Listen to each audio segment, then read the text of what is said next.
CM sir மிரட்டி பாக்குறீங்களா?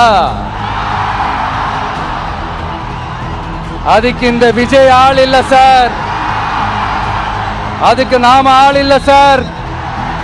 என்ன செஞ்சிருவீங்க? மேக்சிமம் கொள்கைய சும்மா பேருக்கு மட்டும் வச்சுக்கிட்டு குடும்பத்தை வச்சு கொள்ளையடிக்கிற உங்களுக்கே இவ்வளவு இருந்தா, சொந்தமா உழைச்சி சம்பாதிச்ச எனக்கு எவ்வளவு இருக்கும்?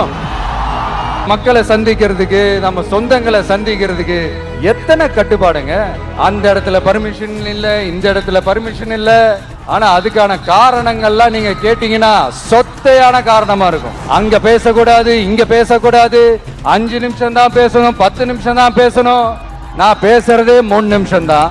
அதுலயும் அது பேசக்கூடாது, இதை பேசக்கூடாதுன்னு சொன்னா அப்புறம் நான் எதை தயா பேசுறது? அரியலூர்ல போனப்போ நான் கரெக்டா அந்த ஊருக்கு போறதுக்கு முன்னாடி அந்த ஏரியாலேயே அந்த பவர் கட்டு.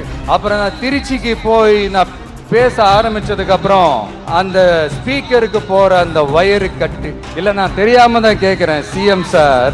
ஃபார் எக்ஸாம்பிள், இப்போ ஒரு RSS தலைவர் இங்க வராருன்னு வச்சுக்கோங்க, இல்ல நம்ம பிரதமர் மோடிஜி அவர்களோ இல்ல உள்துறை அமைச்சரோ இங்க வராருன்னு வச்சுக்கோங்க. இந்த மாதிரி கண்டிஷன்ஸ்லாம் போடுவீங்க, இந்த மாதிரி பவர் கட் பண்ணுவீங்க, இந்த மாதிரி வயர் கட் பண்ணுவீங்க. கொஞ்சம் கட் பண்ணி தான் பாருங்களேன். முடியாதுல, பேஸ்மெண்ட் அதிரும்ல. நீங்க தான் மறைமுக உறவுக்காரர்களாச்சே. இதாவது பரவாயில்லைங்க. இதை தாண்டி ஒரு ரூல் ஒண்ணு போட்டாங்க, பஸ்ஸுக்குள்ளேயே இருக்கணுமா, பஸ் விட்டு வெளியில வரக்கூடாதா, கையை இவ்வளவுதான் தூக்கணுமா, இப்படியே வரணுமா, மக்களை பார்த்து சிரிக்காத, மக்களை பார்த்து கையசைக்காத, இப்படி எல்லாம். ஐயோ, நானும் என்னவோ ஏதோ நினைச்சேங்க. செம்ம காமெடியா இருக்குங்க. I am just enjoying like anything. நேரடியாவே கேட்கிறேன் சிஎம் சார், மிரட்டி பாக்குறீங்களா? அதுக்கு இந்த விஜய் ஆள் இல்ல சார், அதுக்கு நாம ஆள் இல்ல சார்.